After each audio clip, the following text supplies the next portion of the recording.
मैं हूं नवीद सती और हम बात करेंगे कि जनाब आज़ाद कश्मीर की ताज़ा तरीन जो सूरत हाल है। वैसे तो पूरे मुल्क में जो हालात हैं, फेडरल गवर्नमेंट की जो हालात हैं और उसके साथ साथ बाकी जो गिलगित बल्तिस्तान कश्मीर और अगर हम बलूचिस्तान और केपी की बात करें, लेकिन आज़ाद कश्मीर में आज एक और सरप्राइज़ ये हुआ कि जो पीटीआई है उसने अपनी तंजीम साजी दोबारा से की है। और उसमें जो पहले राजा मंसूर सेक्रेटरी जो जनरल सेक्रेटरी थे उसको हटा दिया गया और काजी इसराइल को भी हटा दिया गया और सेक्रेटरी इतलात बनाया राजा मंसूर को, और मीर अतीक जो है उनको जनरल सेक्रेटरी बना दिया गया पीटीआई ने, जिनका ताल्लुक कोटला से है। और अब्दुल कयूम नियाजी साहब ने जनाब शो काज नोटिस भी जारी कर दिया तमाम उन लोगों को भी पीटीआई के जो इस वक्त इन्हें वज़ीर आज़म भी जो है वो पीटीआई के वोट लेके आया, उसको भी शो काज नोटिस मिल गया। बहुत से वज़रा अभी बने नहीं है वैसे। अच्छा, एक और अफसोसनाक सूरत हाल है। शुरू से ही आपको बताया था कि ये जो जिस तरीके से हुकूमत चेंज हुई थी और जहाँ से चेंज हुई थी वो आप जानते ही हैं कि जनाब ईद से 2 दिन पहले, 1-2 दिन की पहले के बाद अब 5 माह से ज़ायद अरसा गुजर गया है और 29 वज़रा यानी 18वीं 15वीं तरमीम आपने देखा होगा किस स्पीड से हुई।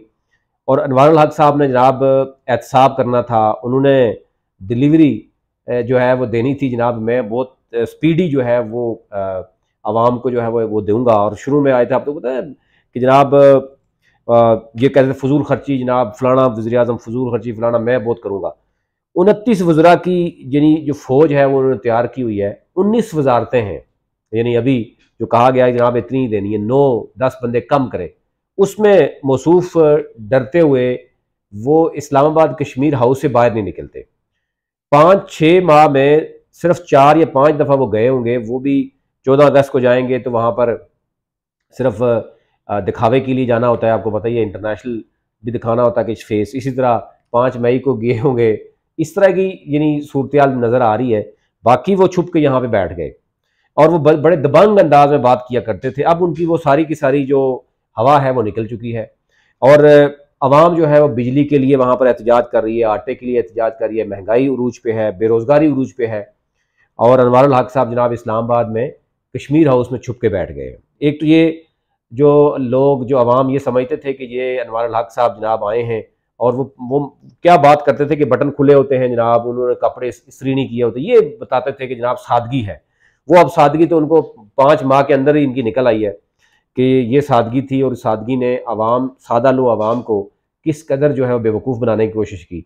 यानी इतना बड़ा कौनो फेल में तजाद तो आपको कभी किसी जगह नजर नहीं आया होगा कि एक शख्स आए और वो दावा करे, वादा करे अवाम से कि मैं एहतसाब करूंगा, और पीडीएम के सारे जो वज़रा हैं उनको इकट्ठा करे, और एहतसाब किसका करना है, वो अवाम का कर रहा है और वो वाकई अवाम का एहतसाब हो रहा है। बाकी सारे वो वजारतें लेकर मजे कर रहे हैं और अभी अभी तक चीजें क्लियर नहीं हो पा रही। इख्तियारात उनके पास है नहीं, इख्तियारात जिनके पास है वो आप समझते हैं। उन्होंने कहा जी कि जनाब आप ये काम करें वो करें, बट डिले होता गया। पहले ये होता गया जनाब हम ये करेंगे, वजारतें कब तक देंगे, फिर उन्होंने कहा जी अगस्त के बाद देते हैं क्योंकि पीडीएम की हुकूमत चली जाएगी तो ज़रा आसानी हो जाएगी वजारतें बांटने में।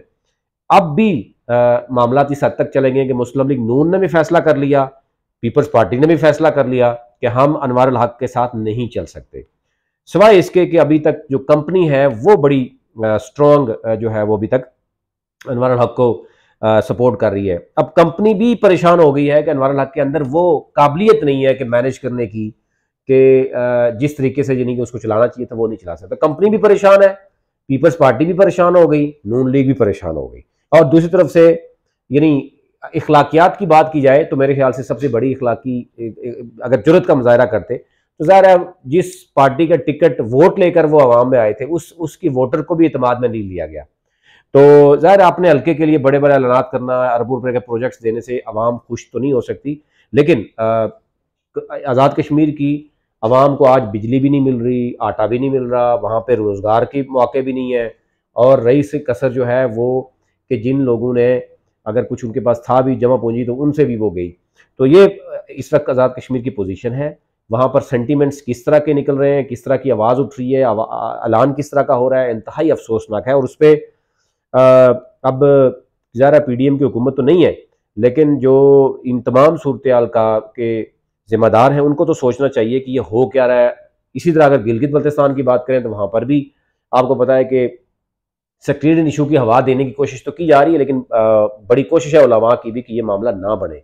लेकिन जो सूरत होती है, अगर कोई इस तरह की ज़रा एक जमहूरी जब होती है तो वहाँ पर एहतजाज भी होता है, ये चीज़ें होती हैं, लेकिन वहाँ पर बड़े होते हैं जो इस चीज़ को समझते हैं, वो मामला को हल कराने की कोशिश करते हैं, ना कि तमाशा देख रहे हैं।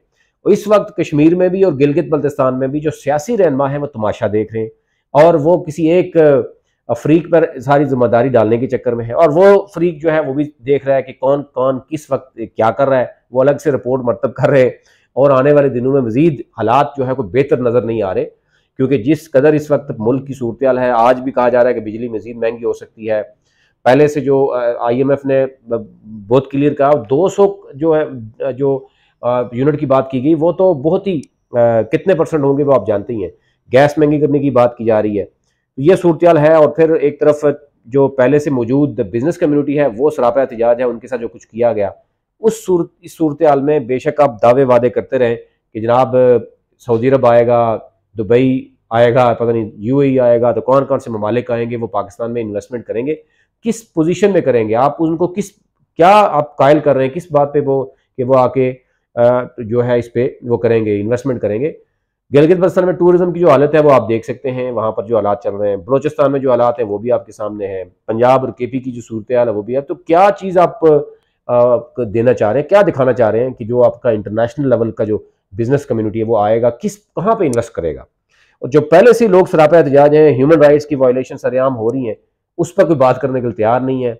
आज जजिस से लेकर तमाम इदारे, यानी जो जुडिशरी है या जो आप अदलिया का सिस्टम है, आप समझते हैं किसी भी माशरे में, किसी भी मुल्क में कहा जाता है कि अगर एक भी सिस्टम चल रहा हो या एक भी इदारा चल रहा हो और इंसाफ का इदारा कायम हो तो शायद वो मुल्क दोबारा से उठ सकता है। लेकिन इस वक्त इंसाफ भी आपके सामने है, बाकी भी सब कुछ आपके सामने है, यानी सही तरीके से जिसको कहते हैं माइट इज राइट, वो वाला कंसेप्ट चल रहा है कि अगर आपके पास पावर है, पैसा है, आप जो मर्जी खरीद सकते हैं, आप जिसको मर्जी जो है वो जो उठा के जिधर मर्जी लेके जा सकते हैं, जिसकी मर्जी के साथ फ्रॉड करके जिस तरीके से लोग हो रहे हैं, आप इस्लामाबाद में भी आप सेफ नहीं है।